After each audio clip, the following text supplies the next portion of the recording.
Hello everyone, Olympus here, and today I want to talk about where I came from, where I am, and where I'm going in terms of my gaming setup.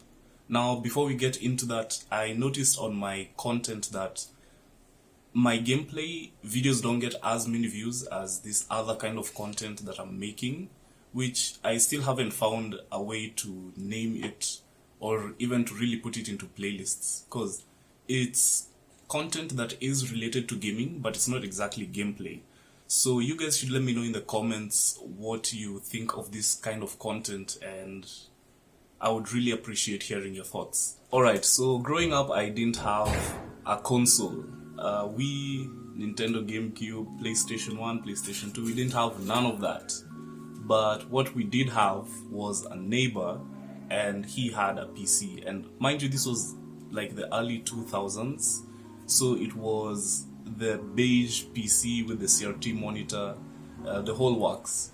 And on this PC, my neighbor had Mortal Kombat 4. And that's when I think I got my first proper introduction into PC gaming. I should also mention that that was my first introduction into any kind of multiplayer games.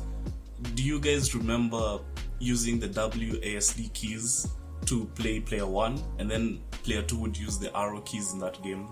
Man, fun times. Alright, so I used to go play games at my neighbor's place, and that continued for a while, but it all changed when my mom bought a PC. Now, I want to think that this PC was bought mainly for her and for my sister to use, because at the time she was doing her architecture degree, so she used to do her projects on there. I can actually remember her saving her stuff on floppy drives. How the times change.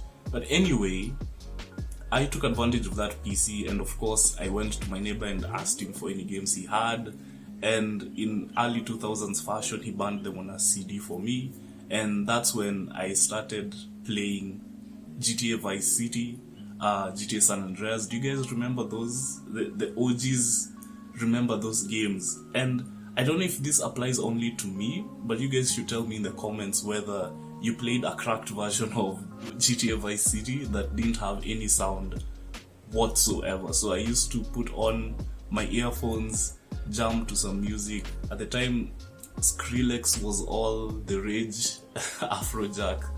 The days of EDM was good times, and just get lost in the world of Vice City. So that's where I really got into... My cat is interrupting my recording session. I really got into PC gaming. So fast forward a couple of years, and it's my turn to go into university, and that's when I got my first PC of any kind, my first own personal computer. That's when I got my old laptop. It's old at this point, but at that time it was new. So anyway, I go into university, I'm there with a bunch of my friends from high school. We're all gamers, we're all into gaming, and it takes my immersion into this world just to a whole other level. I had so many games on there. We played Call of Duty Modern Warfare 3. If any of you guys remember how we used to sit and have LAN parties basically every single day. Need for Speed, Most Wanted, the 2012 remake, and a bunch of other games. And that's where I could play games at an acceptable frame rate, because the PC my mom bought us was not intended to be a gaming machine by any means whatsoever. Vice City used to have troubles running there. San Andreas was just a stuttery mess. So getting my laptop, and it could handle these games at an acceptable frame rate, at acceptable graphics settings for its resolution, really got me engaged and immersed into the world of PC gaming. And for a very long time, that was the only kind of setup that I had. It was just me, my laptop, my little purple wireless mouse against the world, and that was it. So at this point, I'm a university student, I have my laptop, and I'm able to save a few coins here and there to buy some hardware. That's how I was able to buy this MOUSEMAT you see behind me, and the mouse that I've talked about in my room tour video.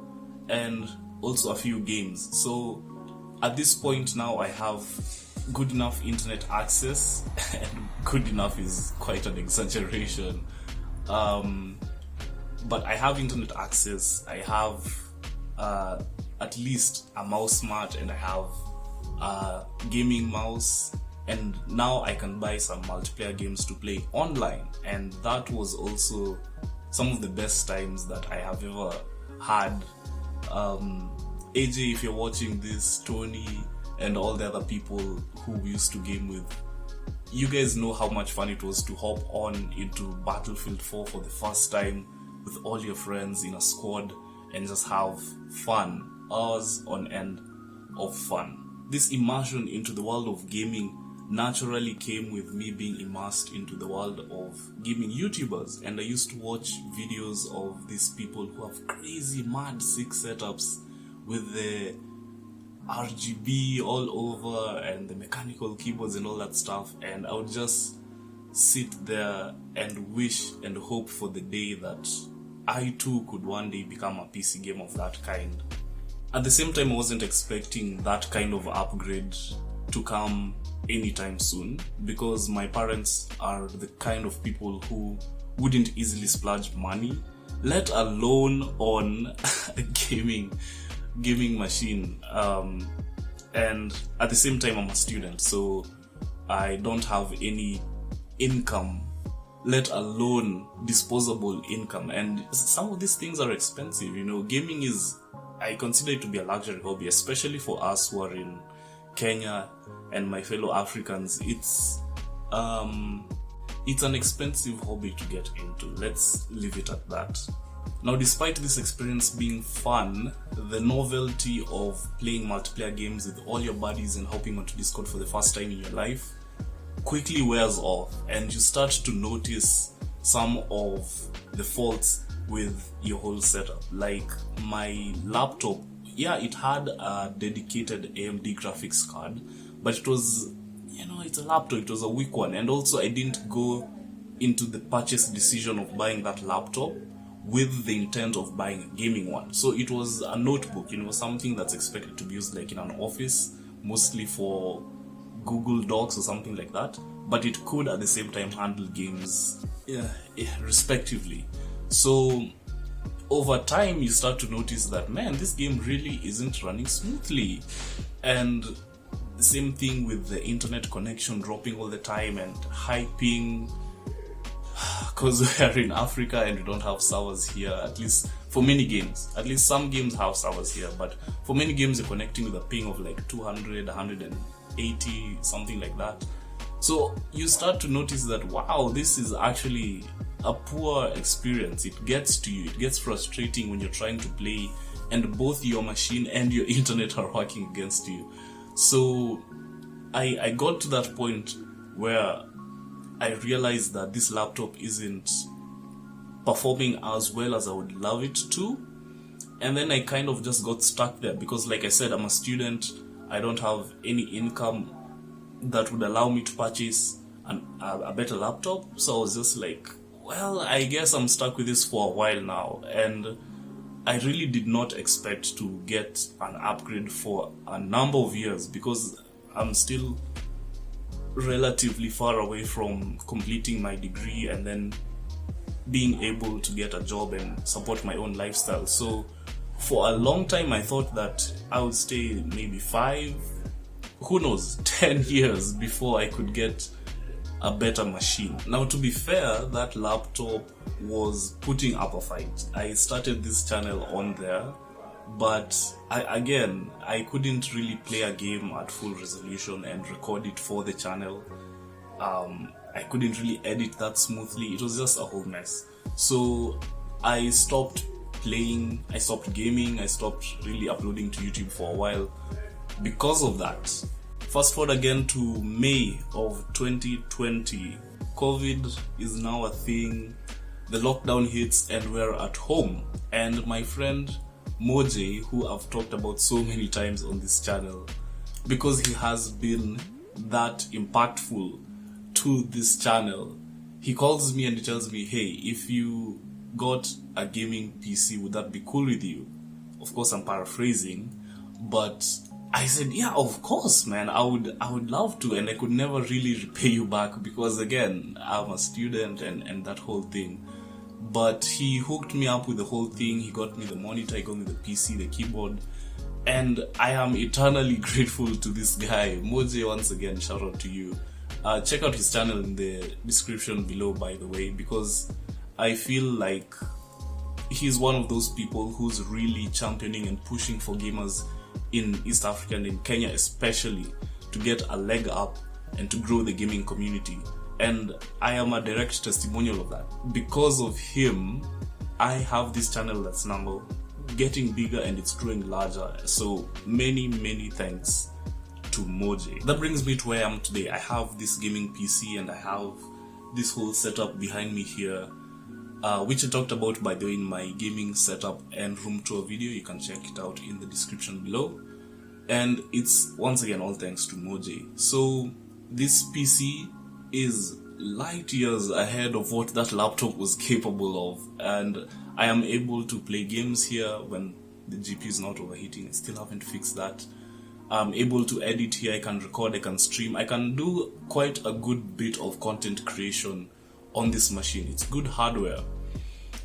But like with the laptop, I've hit that point where I am noticing that there are some drawbacks to this hardware. If you're talking about the CPU and the RAM, especially when you're handling intensive applications like video editing, it can take me anywhere from 40 minutes to an hour to export a video that I'm done editing. And that has to do with the number of cores on the CPU. It's pretty old gen technology, but it gets the job done. The thing is though, I feel like that's not enough. In this country especially, we have an attitude of at least he came, even if he came 2 hours late. You guys know what I'm talking about. At least it's working. The at leastism is strong. And I feel like we should always yearn for a higher standard. And that's not me being entitled. It's just me saying that if I had a more powerful machine, it would make life easier in more ways than one, and in significant ways that would make me create better content, that would make me be able to be a better content creator and to provide more value to you people who watch my videos. For example, my phone. I consider my phone part of my setup because it's a gadget you use every day, and not only every day, multiple times a day. And if I could, I would be using this to record my videos, but actually, you can see there, it's an old phone, and it's not really even mine because my mom gave it to me. But if I had my own good phone, I wouldn't have to bother my cameraman, David, thanks by the way for doing this, to help me set up and record and all these things. I could just use my own camera, and it wouldn't be an inconvenience to him. Another thing you use all the time, your mouse. My mouse has started to show its age because this left click button, maybe I dropped it one too many times, but that button isn't working as well. Sometimes it doesn't detect your click, sometimes it detects your click as 2 instead of 1, stuff like that. Imagine how frustrating that is when you're trying to like copy paste or move a file or cut on your timeline when you're editing. So things like that make me feel like it's about time to upgrade. I don't know how I'm going to do it, but in the foreseeable future it would be nice to get a little bump, a little better hardware. One of the many lessons that I've learned in my short life is that I am piss poor at predicting how the future is going to play out. Every time I think I have an idea of what's going to happen, it's usually the complete opposite. So who knows when or how or why my next upgrade is going to come. But either way, I'm looking forward to it. It's at this point in the story where Vivid Gold comes in. I said I'd talk about them in a previous video, so here we go. My headset died on me, and the first thing I did, like everybody does, is to look up on Google, Kenyan gaming PC parts, and theirs was one of the search results that came up. And I chose them above everyone else for a number of reasons. One, they had a physical store, and I think that was the biggest one, because in this age, especially where we have Instagram stores and online shopping, it's kind of easy to get scammed out of your money if they don't have a physical place where you can go to and actually pick up the thing you want. Another one is they had the specific headset that I wanted, and then lastly, it was within my budget. So after finding the store online, I got into contact with them over WhatsApp, and we talked and asked them, hey, do you have this headset? Do you have it in this specific Mercury white color scheme that I was looking for? And they said, yeah, we have it, sure. So I went into the CBD. That's where their stores are. Actually, they don't have just one store, they have another one. And I met amazing people from there. They're really friendly, very helpful people, and I was just blown away. I remember saying how I felt like I was a kid in a candy store because I had this, and you'll tell me if this is a misconception, but I had this idea in my mind that there aren't really stores in Kenya that sell like gaming equipment. Like, for example, if you're in South Africa, I know some of my viewers are from there, or from wherever else in the world, like the US, you could go to like a Micro Center or Eve Tech for the South Africans, or whichever store, right? And it's a hardware store for gaming. And I had this idea that we don't really have that in Kenya, which I guess to some part is true, because there isn't like an official MSI store or an ASUS store or a Corsair store or something like that where you can get like the hardware in Kenya. Usually you'd have to import those kinds of things. So when I was there and I was seeing these RTX cards and these controllers that are looking so cool and games and all kinds of things, I was really blown away. I was having a good time. Let's just say that. So anyway, Janet, huge shout out to you. She's the employee who was showing me around the store, and she's the one who went and got me the headset. She showed me around, and then she took me to the other store that they have. So they have two in two separate buildings. So she took me to like the one they're moving into, and that's where I met Victor, who I came to learn is the CEO and the owner of the whole business. And we had a conversation, and I was really impressed with the kind of things that he's done, because he's one of the few people I personally know who's gone to E3 and who's gone to Gamescom, and you guys as gamers, you know how huge those are. So yeah, he told me everything about that and how he started Vivid Gold. And once again, these people are so helpful. The very specific headset that I wanted, this one's in this specific color scheme, he told me that they had just one. This was the last one they had in the stock. And you know, as we're talking on WhatsApp, he said he went and like booked it in the inventory and he invoiced it and everything to make sure that I specifically get the last remaining one they had. And you know, I felt really good, because as a customer I felt like he was really taking care of my needs. And especially so because he said that getting this Mercury color scheme on this Razer headset is not that easy and they're rare. So a big shout out to Victor. Thanks so much for making sure that this got into my hands. Anyway, in their second store, they have like a studio they're trying to set up with a racing rig, and they have all kinds of cool stuff going on there, and they are also working, like I said, to grow the gaming community in Kenya. If you guys know Queen Arrow, I'm pretty sure you do, and Beast, I'm gonna leave the links in the description. But yeah, those are some of the people that Vivid Gold have worked with, and they are trying not only to grow gaming but also esports, because that's an even more niche hobby and a more niche category of things that people are into. So I really appreciate them, and I'm gonna be here to see them grow and to see them take this industry to new heights.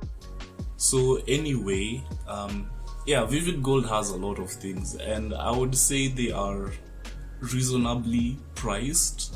There is still a markup, right? Because they're meeting that need, they're filling in that gap that I was telling you about, where it's not easily, these things are not easily available in Kenya, so they import them, right? So they have to get their monies back doing that whole process, and there is a little bit of markup on these items, but I would say they are reasonably priced, and that makes it such that gaming, and not just PC gaming, they had all kinds of things, they had Switches, PS5s and all that. It becomes a little bit more accessible, and it becomes easier for more people to get into it, and it becomes a more mainstream thing. One of the things that I've talked about in the past is how I feel like the community, the gaming community in Kenya is not growing really, because it's just kind of stagnating at the same numbers and the same kind of people. But because of stores like Vivid Gold, if more people are able to afford, again, like I said, these things, they are reasonably priced, but at the same time they're still kind of luxury items. But the more people are able to afford these things, the better it is for everyone. One of the things that I had been hearing for a while is that you never really have all the money you need at once to get started on the thing that you need the money for. And I think that really clicked with the conversations I was having with Victor, because he also told me much of the same thing. You usually just start where you are, you start with what you have, you start small, and then you work your way up from there slowly by slowly. Now, looking into the future, though, like I said, I'm really poor at predicting the future, but I think that that's the kind of step-by-step progress that my setup is going to have. Thanks so much for watching. If you enjoyed this video, let me know by leaving a like, and make sure you subscribe, because there's going to be lots more content like this coming in the future. That's all there is for today. I'll see you in the next one.